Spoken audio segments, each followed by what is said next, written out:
नमस्कार, आप देख रहे हैं सत्य हिंदी का रात 8 बजे का बुलेटिन और मैं हूं आपके साथ कृति सिंह। हमारा बुलेटिन आप अब ऐप पर भी देख सकते हैं। राहुल का कहना है कि देश में असली लड़ाई विचारधारा की है और आखिर में कांग्रेस ही बाजी मारेगी। वहीं तमिलनाडु में टीवीके को समर्थन देकर सत्ता की नई कहानी लिखी जा रही है, लेकिन अंदर खाने कांग्रेस में ही सवाल उठने लगे हैं। तो बंगाल में शुभेंदु अधिकारी के सीएम बनने की घोषणा ने सियासी माहौल गर्मा दिया है। उधर सुप्रीम कोर्ट तमिलनाडु सरकार गठन मामले में एंट्री कर चुका है। इन खबरों पर इस बुलेटिन में बात करेंगे, लेकिन पहले देख लेते हैं दिन भर की 5 बड़ी खबरें। राहुल गांधी ने मोदी और आरएसएस पर बोला हमला, कांग्रेस को बताया आखिरी लड़ाई। पुडुचेरी में फिर से एन रंगासामी की वापसी तय, एनडीए विधायक दल का भरोसा मिला। तमिलनाडु सरकार गठन मामला सुप्रीम कोर्ट पहुंचा, विजय को बुलाने की मांग उठी। कांग्रेस ने टीवी के समर्थन का बचाव किया, कहा एनडीए रोकना सबसे बड़ी प्राथमिकता। बंगाल के नए सीएम होंगे शुभेंदु अधिकारी, शाह ने किया ऐलान, कल लेंगे शपथ। हरियाणा में कांग्रेस की सद्भाव यात्रा के दौरान राहुल गांधी ने प्रधानमंत्री नरेंद्र मोदी और आरएसएस पर जोरदार हमला बोला। राहुल गांधी ने कहा कि मोदी चाहे कितनी भी चुनाव चोरी कर लें, लेकिन आखिर में उन्हें जनता के गुस्से का सामना करना पड़ेगा और वे ज्यादा समय तक टिक नहीं पाएंगे। उन्होंने कहा कि देश में अब सिर्फ 2 विचारधाराओं की लड़ाई चल रही है, जिनमें एक तरफ आरएसएस की नफरत और बंटवारे की राजनीति है, जबकि दूसरी तरफ कांग्रेस की मोहब्बत और एकता की विचारधारा खड़ी है। राहुल गांधी ने दावा किया कि आखिर में सिर्फ कांग्रेस ही बीजेपी और आरएसएस के खिलाफ मजबूती से खड़ी होगी और उन्हें हरा कर मानेगी। राहुल गांधी ने सद्भाव यात्रा की भी जमकर तारीफ की और कहा कि कांग्रेस नेताओं ने राज्य की नब्ज को समझने की कोशिश की है। उन्होंने कहा कि पार्टी के नेता जनता के बीच गए, लोगों के मुद्दों को करीब से जाना और यही असली राजनीति है। पुडुचेरी विधानसभा चुनाव 2026 के बाद एन रंगासामी एक बार फिर से एनडीए विधायक दल के नेता चुने गए हैं। वहीं ए नमस्तियम एनडीए विधायक दल के उप नेता चुने गए। बीजेपी पुडुचेरी ने एक्स पर पोस्ट कर जानकारी दी है कि केंद्रीय मंत्री मनसुख मंडाविया आज पुडुचेरी पहुंचे और पुडुचेरी के मुख्यमंत्री एन रंगासामी को विधायक दल के नेता चुने जाने पर शुभकामनाएं दी। नेता एन रंगासामी ने गुरुवार को उपराज्यपाल के कैलाशनाथन को मुख्यमंत्री पद से इस्तीफा दे दिया है। पुडुचेरी विधानसभा चुनाव में एनडीए ने 18 सीटें जीती हैं।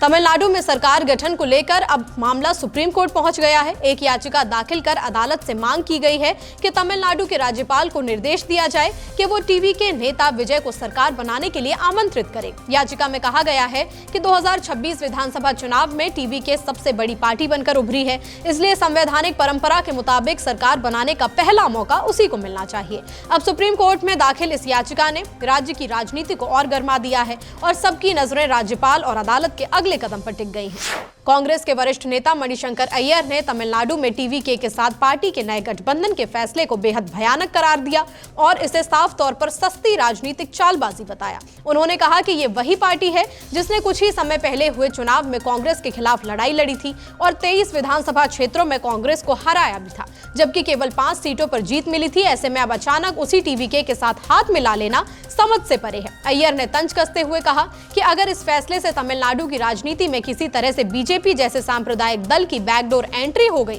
तो ये भारतीय राजनीति के इतिहास का सबसे बड़ा आत्मघाती गोल साबित होगा।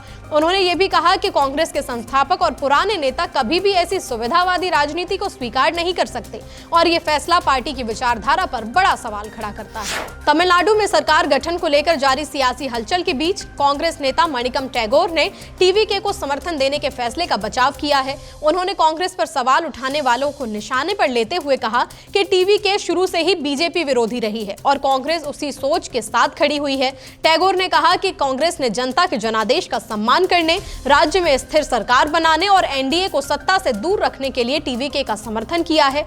मणिकम टैगोर ने सोशल मीडिया पर पोस्ट करते हुए दावा किया कि कांग्रेस नेता राहुल गांधी ने चुनाव नतीजों के तुरंत बाद कई विपक्षी नेताओं से बातचीत की थी और बंगाल में भी बीजेपी पर सीटें चुराने का आरोप लगाया था। उन्होंने ये भी कहा कि अब गोदी मीडिया और डीएमके समर्थक मीडिया कांग्रेस को घेर रहे हैं, जबकि खुद डीएमके एआईएडीएमके से बातचीत कर रही है और वो बीजेपी के समर्थन से एनडीए जैसी स्थिति बना सकती है। टैगोर ने सवाल उठाया कि क्या कांग्रेस को एनडीए को सत्ता में आने देने में मदद करनी चाहिए थी। उन्होंने कहा कि टीवीके के पहले दिन से ही बीजेपी का विरोध किया है और कांग्रेस को अपने फैसले पर कोई पछतावा नहीं है। तमिलनाडु की सियासत में कांग्रेस डीएमके गठबंधन टूटने के बाद अब उसका असर सीधे संसद तक पहुंच गया है। डीएमके की उप महासचिव और थूथुकुडी से सांसद कनिमोड़ी करुणानिधि ने लोकसभा अध्यक्ष को एक पत्र लिखकर डीएमके सांसदों की सीटिंग व्यवस्था बदलने की मांग की है। माना जा रहा है कि इस नए घटनाक्रम के बाद संसद में दोनों दलों के बीच दूरी और स्पष्ट दिखाई दे सकती है और सीटिंग व्यवस्था में बदलाव इसी बदलते राजनीतिक समीकरण का संकेत है। बुलेटिन में खबरें अभी और भी हैं। नीति आयोग रिपोर्ट में खुलासा, सरकारी स्कूलों की हालत गंभीर। सोफिया कुरैशी पर बीजेपी नेता की टिप्पणी पर सुप्रीम कोर्ट की फटकार। ईरान यूएई तनाव बढ़ा, सांसद ने कहा दुश्मन का ठिकाना। अमेरिका ईरान टकराव बढ़ा, दोनों तरफ से बड़ी चेतावनी।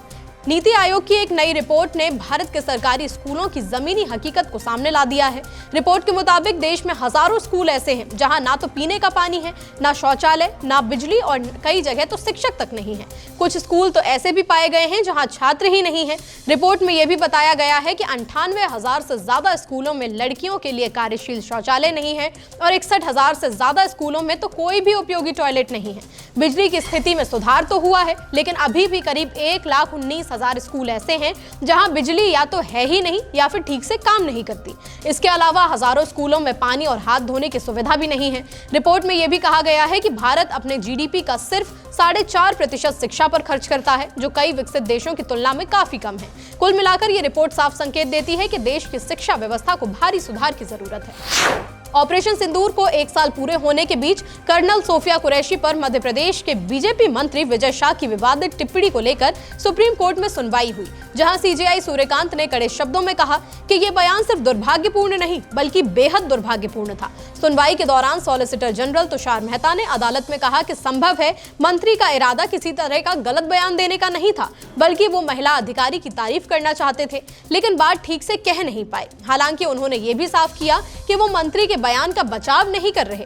इस पर अदालत ने नाराजगी जताई और कहा कि हर नेता को पता होता है कि कैसे बात करनी होती है और अगर ये गलती होती तो तुरंत माफी मांगी जाती। जस्टिस जॉय माल्या बागची ने भी टिप्पणी की कि रिकॉर्ड में ये भी दिखता है कि मंत्री इस तरह के बयान पहले भी देते रहे हैं। कोर्ट ने यह भी कहा कि सिर्फ औपचारिक माफीनामा काफी नहीं है और पहले ही निर्देश दिया गया था कि राज्य सरकार मंत्री पर मुकदमा चलाने की मंजूरी पर फैसला ले, लेकिन अब भी वो लंबित है। महाराष्ट्र सरकार ने एक बड़ा और विवादित फैसला लेते हुए महाराष्ट्र मेडिकल काउंसिल एमएमसी में अब चुनाव प्रणाली खत्म कर दी है और इसकी जगह नामांकन आधारित व्यवस्था लागू करने का निर्णय लिया गया है, जिसके तहत अब डॉक्टरों द्वारा चुने जाने के बजाय सभी सदस्य सीधे सरकार द्वारा नियुक्त किए जाएंगे। पहले इस काउंसिल में 9 सदस्य चुनाव से और 9 सरकार द्वारा नामित होते थे, लेकिन अब नए बदलाव के बाद पूरा ढांचा बदल दिया गया है और सदस्यों की संख्या भी 18 से बढ़ाकर 23 करने की योजना है। सरकार का कहना है कि ये कदम काउंसिल को और ज्यादा कुशल बनाने के लिए लिया गया है और इसे नेशनल मेडिकल कमीशन की तर्ज पर ढाला जा रहा है।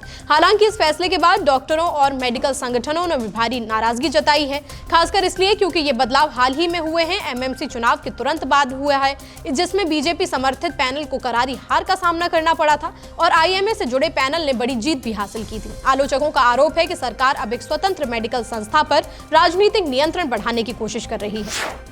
खिलाफ जंग के दौरान अहम सैन्य और खुफिया मदद दी थी। उन्हें इस बात का भी शक है कि संयुक्त अरब अमीरात यानी यूएई के जहाजों ने झंडा हटाकर सीधे ईरान की जमीन पर हमला किया है। ईरान ने पिछले 2 महीनों से शुरू हुई जंग में कई बार यूएई के ठिकानों और दूसरे इलाकों पर ड्रोन और मिसाइल हमले किए हैं। यूएई के रक्षा मंत्रालय ने शुक्रवार को फिर से दावा किया कि ईरान ने उस पर हमला किया है। मंत्रालय का कहना है कि उसका एयर डिफेंस सिस्टम ईरान से आ रहे मिसाइल और ड्रोन हमलों से निपट रहा है। इससे पहले यूएई के रक्षा मंत्रालय ने दावा किया था कि 4 मई को भी उस पर ईरान की ओर से कई मिसाइलें दागी गईं, जिन्हें उसके डिफेंस सिस्टम ने रोक लिया। इस दौरान 3 भारतीय भी घायल हो गए थे। फिलहाल इस बुलेटिन में इतना ही। अगर आपको हमारे वीडियोस पसंद आ रहे हो तो हमारे चैनल को सब्सक्राइब कर लें, अपनी राय कमेंट करें और नीचे दिए ज्वाइन बटन को क्लिक करके आप सत्य हिंदी के सदस्य भी बन सकते हैं। फिलहाल के लिए इतना ही। नमस्कार।